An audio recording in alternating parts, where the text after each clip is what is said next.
বিশ্বকাপের আর মাত্র বাকি 4টা ম্যাচ। প্রথম সেমিফাইনালে মুখোমুখি হতে যাচ্ছে ফ্রান্স ভার্সেস স্পেন।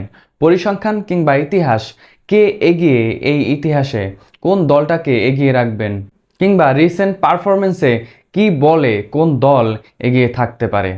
সালামু আলাইকুম, আশা করি যে যেখানে আছেন সুস্থ আছেন। বিশ্বকাপ 2026 অনেকগুলো রেকর্ডের সাক্ষী হলাম আমরা। সামনে এখন 48টা দল থেকে বাকি রয়েছে আর মাত্র 4টা দল।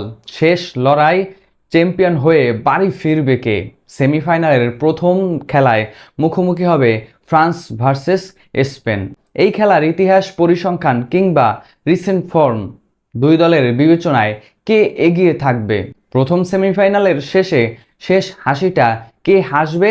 কে চ্যাম্পিয়ন হওয়ার লড়াইয়ে ফাইনালে মাঠে নামবে? কিংবা কে ব্রোঞ্জ ফাইনাল খেলে চতুর্থ নাকি তৃতীয় অবস্থানে থেকে প্রাইজ মানিটা একটু বাড়িয়ে নেওয়ার চেষ্টা করে তখনই বাড়িতে ফিরবে? রিসেন্ট ফর্ম, রিসেন্ট পরিসংখ্যান কিংবা স্কোয়াডের ব্যালেন্স কার কতটা, সেই সকল হিসেব আমরা একটু করে আসতে পারি। এরপরেই বোঝা যাবে কে আসলে এই ম্যাচে এগিয়ে থাকতে পারে।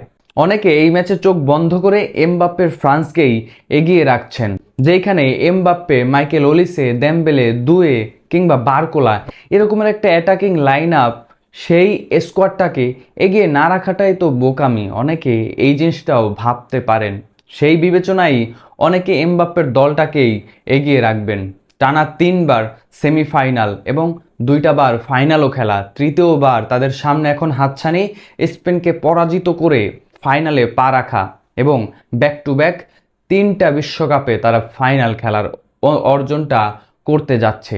নিশ্চয়ই ফ্রান্সকেই তো এগিয়ে রাখা যায়, কিন্তু শেষবারের দেখায় কিংবা রিসেন্ট ফর্ম, শেষ 10 বারের দেখায় এগিয়ে কিন্তু স্পেন। এই দুই দলের 2000 সালের পর থেকে মোট 10 বার দেখা হয়েছে।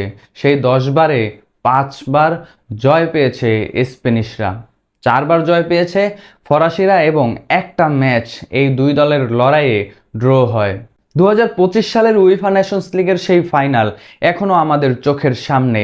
রোনালদো সেই জোড়া গোল করে যখন স্পেনকে হারিয়ে দিল, তরুণ লামিন ইয়ামালকে দেখিয়ে দিল বুড়ো হারের ভেলকি। সেই ফাইনালে যখন স্পেন যায়, এর আগে এই ফ্রান্সের সঙ্গেই তো দেখা হয়। সেই ম্যাচটা 5-4 গোলে এরকম একটা স্কোর লাইন, এই স্কোর লাইন নিয়েই শেষ হয় এবং সেই ম্যাচটাও স্পেনই জয় পায় ফরাসিদের বিপক্ষে। আমরা যদি আরেকটু পেছনে যাই, 2024-এর যে ইউরো, সেই ইউরোর ম্যাচেও এই স্প্যানিশদেরই জয় জয়কার। 2-1 গোলে ফরাসিদেরকে হারিয়ে সেই ইউরোতেও জয়টা ছিনিয়ে নেয় লামিন ইয়ামালরা। শেষ 10 দেখায় 5 বার কিংবা শেষ 5 দেখায় 3 বার, সব পরিসংখ্যান এবং লাস্ট ম্যাচ, এই সকল পরিসংখ্যানে সব জায়গায় যখন স্পেনে গিয়ে, তখন কিভাবে আমরা বলতে পারি ফ্রান্সই অনায়াসে ফেভারিট এই ম্যাচে? অনেকে আবার প্রশ্ন তুলতে পারেন, উয়েফা নেশনস লিগের সেই ম্যাচে ডিফেন্স লাইন আপে সেন্টার ব্যাকে তো উপেমাকানো কিংবা সেলিবা এই দুইজন ছিলেন না, কিংবা এই বিশ্বকাপে চমৎকার পারফরমেন্স করা খুন্দে এবং দিগনে এই দুইজনও তো ফুল ব্যাক হিসেবে ওই ম্যাচটাতে ছিলেন না, যেই ম্যাচে লামিন ইয়ামালরা উড়িয়ে দিয়ে 5টা গোল করে এই ফরাসিদের বিপক্ষে। তাহলে আমাদেরকে আরেকটু পেছনে যেতে হয় ইউরোর সেই ম্যাচে উপেমাকানো, সেলিবা এই দুইজন তো ছিলেনই ফুলব্যাক হিসেবে, খুন্দেও ছিলেন, আর এক পাশে হার্নান্দেস ছিলেন। সেই ম্যাচেও স্পেন জয় পায় 2-1 গোলে। তাহলে আমরা কিভাবে বলতে পারি বিশ্বকাপের এরকমের এই হাই ভোল্টেজ ম্যাচে স্পেন পরাজিত হবে ফ্রান্সের কাছে কোনো বাধা ছাড়াই? ইভেন পর্তুগালের সেই ম্যাচটাও তো স্পেন দেখিয়ে দিল, যেই পর্তুগালের বিপক্ষে তারা উইফা নেশনস লিগের ফাইনালে হারলো। সেই ম্যাচে পেনাল্টি শুটআউটের সেই পরাজয় এক পাশে রাখলে এই বিশ্বকাপের আসরে এসে পর্তুগালকে উড়িয়ে দিয়ে এখন সেমিফাইনালে স্পেনিশরা। ইউরোপের এই দুই জায়ান্টের র্যাঙ্কিংয়ে এক দলের অবস্থান 2 নম্বর, অপর দলের অবস্থান 3 নম্বর। সব কিছুই এখন হাড্ডাহাড্ডি লড়াই। এক পাশে লামিন ইয়ামাল, দানি ওলমো কিংবা ওয়েরজাবাল, অপর পাশে দেমবেলে, এমবাপ্পে এবং মাইকেল ওলিসে। কি এক চমৎকার হাড্ডাহাড্ডি উত্তেজনাপূর্ণ ম্যাচ আমাদের সামনে অপেক্ষা করছে।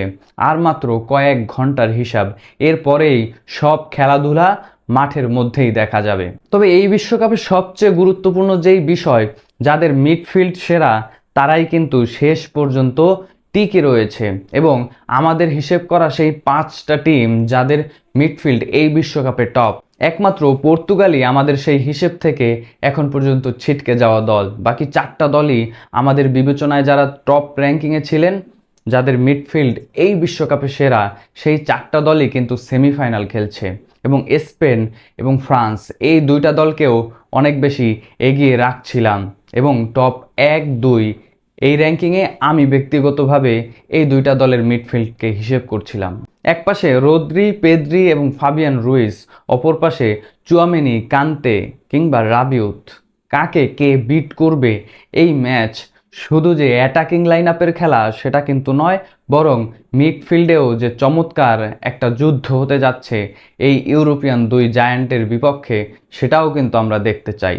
অনেকে হয়তো বা বলতে পারে, এক পাশে ক্ষিপ্রগতির এমবাপ্পে, অপর পাশে ড্রিবলার লামিন ইয়ামাল, কে এগিয়ে থাকবেন? ড্রিবলার হিসেবে মাইকেল ওলিসেও কিন্তু কম যাচ্ছেন না। অনেকের চোখে এখন আধুনিক যুগের রোনালদিনহো এই মাইকেল ওলিসে।